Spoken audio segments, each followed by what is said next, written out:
Futebol de Verdade com António Tadeia.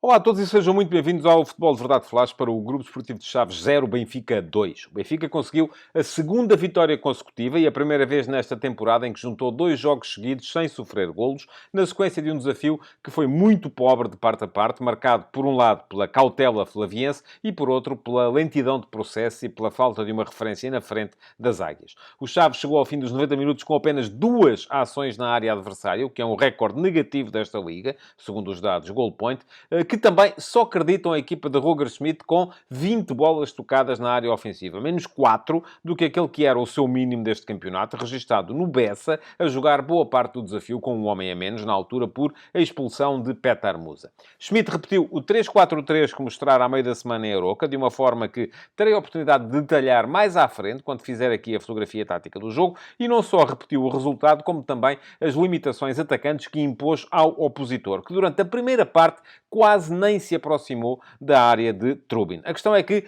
com Guedes sempre a fugir muito da zona central, e ele devia ser o ponta de lança, muitas vezes até a oferecer-se como via de saída da bola junto às laterais, os encarnados também não eram capazes de desorganizar uma equipa que Moreno montou num bloco muito baixo, com uma linha de 5 defesas bem posicionada e uma linha de 4 médios logo a seguir e muito próxima daquela primeira. O resultado foi uma primeira parte suporífera, ao fim da qual o Benfica tinha um índice de golos esperados de 0,4 e os Chaves, imaginem, de 0,0. Houve um remate de Leandro Sanca logo a abrir, um outro de Di Maria aos 37 e pouco mais. Schmidt fez entrar Cabral ao intervalo para dar mais presença por dentro ao seu ataque e o Chaves também veio mais atrevido para a segunda parte, pelo menos soltando mais os seus avançados exteriores, Rúben Lameiras pela direita e Leandro Sanca pela esquerda. Sanca teve um bom remate que saiu ao lado, antes do gol do Benfica, marcado em lance que envolveu os dois alas. Neves recuperou um mau cruzamento de Di Maria, fez uma boa jogada até à linha de fundo, cruzou para uma finalização pouco ortodoxa de Artur Cabral. João Correia ainda safou na linha, aparentemente antes da bola ultrapassar por completo a linha de golo, portanto não era golo ainda, mas Orsnes apareceu por dentro a recargar, a contar. Estava feito o mais difícil. Langa ainda respondeu com o remate de longe, à barra da baliza de Trubin, mas o 2-0, marcado de penalti por João Mário, acabou com a discussão do placar a 10 minutos do fim. O Benfica somava assim 3 pontos contra um Chaves que foi curto, mas deixava a ideia de que a única coisa que está a ganhar com esta alteração de estrutura é segurança atrás. E que para se tornar perigoso na frente precisa trabalhar bastante a articulação ofensiva entre os elementos que envolve no ataque.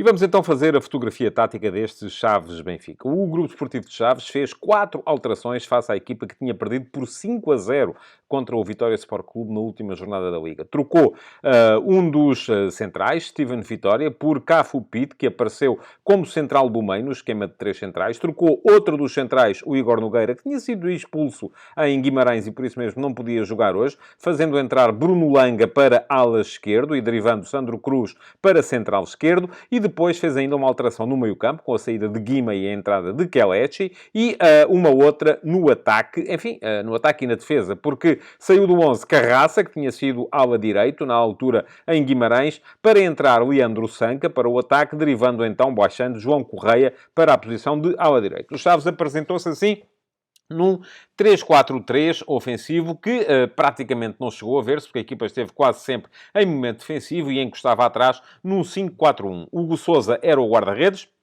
Depois, uma tripla de defesas centrais, com Bruno Rodrigues pela direita, Sandro Cruz pela esquerda e Cafu Pitt como central do meio. João Correia partia como defesa-ala direito e Bruno Langa como defesa-ala esquerdo. Havia 2 médios no corredor central, Kelechi e Rúben Ribeiro, e depois Rúben Lameiras, que à partida devia ser avançado direito, jogava como médio direito, e Leandro Sanca, que devia ser avançado esquerdo, como médio esquerdo. Ainda assim, soltou-se mais Sanca do que Lameiras durante a primeira parte, porque Lameiras pedia mais bola no pé, Sanca mais bola no espaço e era mais fácil aos Chaves meter bola no espaço em exploração da profundidade. O avançado centro era Héctor Hernández e, na verdade, o único atacante destes Chaves. Quanto ao Benfica, Schmidt repetiu, ipsis verbis, o mesmo 11 que tinha jogado a meio da semana em Aroca. E voltou a repetir também o sistema, o mesmo 3-4-3, com algumas particularidades que o tornam interessantes.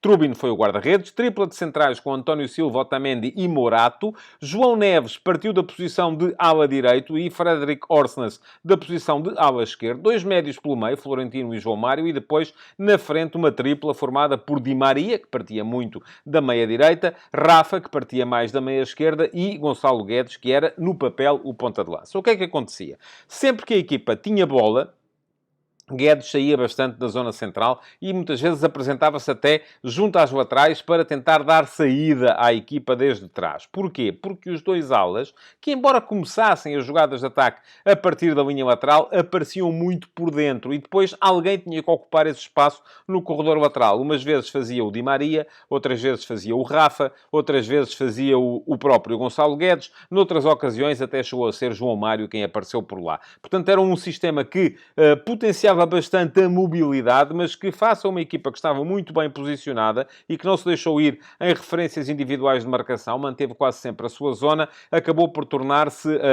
muito difícil ao Benfica explorar a entrada em zonas de criação e finalização dentro do bloco dos Chaves. Ora, o que é que Schmidt fez para mudar isto? Logo ao intervalo, trocou Gonçalo Guedes por Artur Cabral. E Artur Cabral mostrou-se menos móvel do que tinha sido Guedes. Passou a ficar mais no corredor central, a servir mais como base de sustentação para que a equipa crescesse por cima dele, e isso acabou por beneficiar o futebol ofensivo do Benfica. Depois, ao minuto 71, ainda trocou Di Maria por Tengsted, e podíamos dizer, Benfica a jogar com dois pontas de lança, mas não. Tengsted veio fazer exatamente a mesma coisa que fazia Di Maria, aparecendo muito da direita para o meio e surgindo muitas vezes também no corredor central, tal como Di Maria já fazia antes de sair. E depois, antes do final, ainda mais duas trocas, a de João Mário por Chiquinho, e aí não houve alteração de posição, e a de Rafa por Musa, mais um ponta de lança. O Benfica acabou o jogo com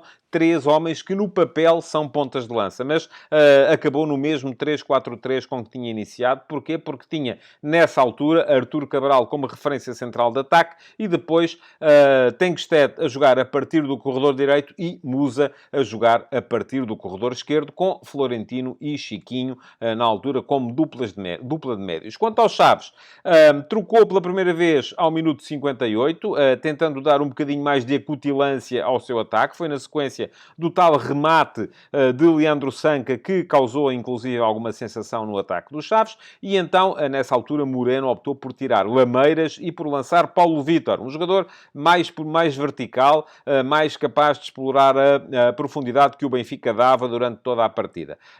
Acontece que um minuto depois o Benfica marcou e o jogo mudou.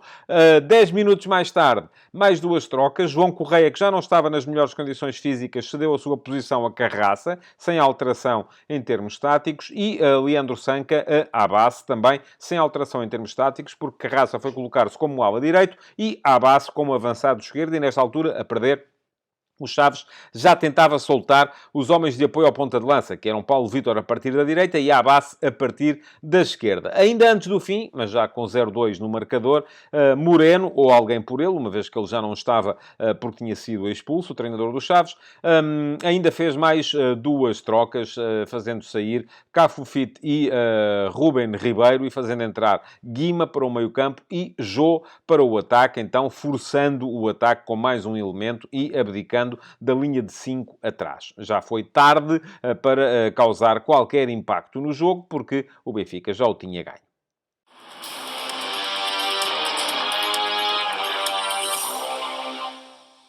Houve na equipa dos Chaves algumas exibições às quais podemos dar uma nota de suficiente mais, eventualmente bom menos, mas pouco mais do que isso. Leandro Sanca mostrou-se e tentou sempre dar algum safanão naquilo que era um jogo excessivamente defensivo da sua equipa.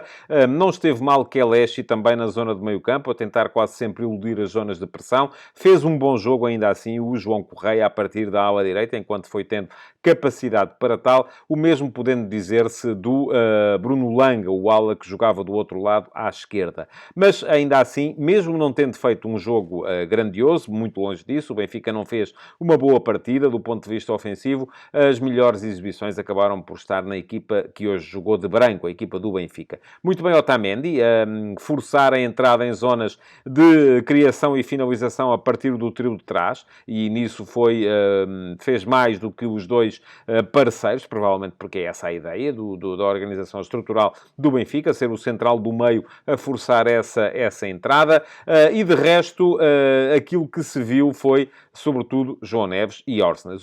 A mesma jogar a partir da ala, os dois jogadores que parecem fora de posição acabaram por ser muito importantes para a equipa. Orsnes porque fez o golo, que abriu e desbloqueou o marcador. João Neves porque esteve nos dois lances que valeram a vitória ao Benfica. Foi dele a jogada à linha de fundo que deu o primeiro golo e foi ele que depois sofreu a falta que originou a grande penalidade na qual o Benfica fez o 2-0. É ele o herói do jogo, mesmo, reforço, a jogar fora de posição.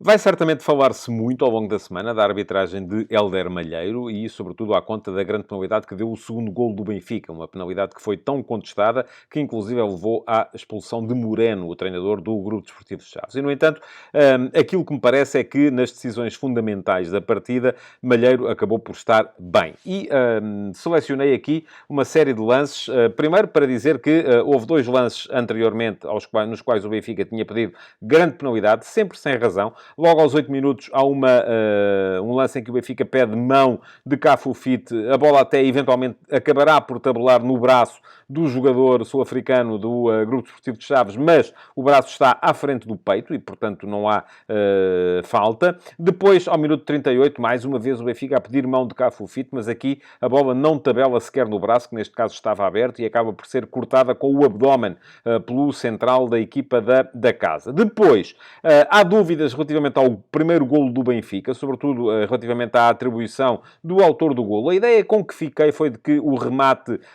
enfim, se lhe podemos chamar isso, porque a bola foi impelida com a nádega de Artur Cabral, não ultrapassa por completo a linha do golo. E até podemos ficar iludidos porque vemos que a parte da bola que assenta no chão está toda para lá da linha do golo, mas a bola, para ser golo, tem que ultrapassar a linha toda a sua circunferência, todo o perímetro, e isso, do meu ponto de vista, não tinha ainda acontecido. Aconteceu depois, quando o Orsnes recargou para dentro da baliza. Portanto, do meu ponto de vista, bem, a atribuição do golo a Fredrik Orsnes. Mas depois, o lance mais polémico da partida acaba por ser a grande penalidade assinalada pelo árbitro auxiliar, Langa, sobre João Neves. Há um toque que é evidente, de mão aberta, de Langa na cara de João Neves, dentro da área, e, portanto, isto só por si poderia ser, para quem quiser fazer uma interpretação estrita da lei, o suficiente para ser marcada a grande penalidade. Langa está a tentar arrancar, abre os braços para o fazer, bate com a mão aberta na cara de João Neves, que cai no chão,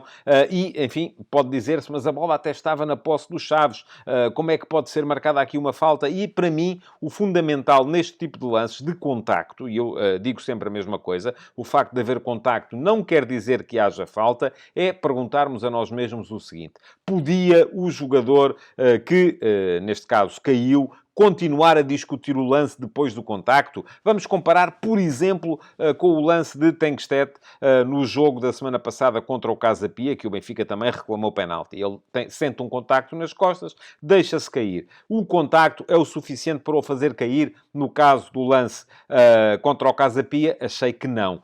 Que Tengsted tentou tirar vantagem desse toque. No caso de ontem, enfim, levar uma bufetada como aquela que acabou por levar, ainda que de forma inadvertida, o João Neves, pode ser o suficiente para o jogador ficar inibido de continuar a discutir a bola. Portanto, percebo que o lance seja muito discutível, percebo também que o VAR não diga rigorosamente nada, porque o contacto, esse, é absolutamente indiscutível e, portanto, se o árbitro acabou por considerá-lo o suficiente para marcar penalti, o VAR não pode mandar reverter, mas, de qualquer maneira, aquilo que me parece é que foi o suficiente para impedir João Neves de continuar a discutir a bola com Bruno Langa e, portanto, esteve bem Hélder Oliveira Malheiro na marcação da grande penalidade. Por fim, golo anulado ao Benfica no final, fora de jogo de Musa, 9 centímetros. Enfim, são as linhas e aqui não nos resta mais do que aceitar que a tecnologia vê com certeza melhor do que o olho humano à vista desarmada. Futebol de Verdade, de segunda a sexta-feira, às 12h30.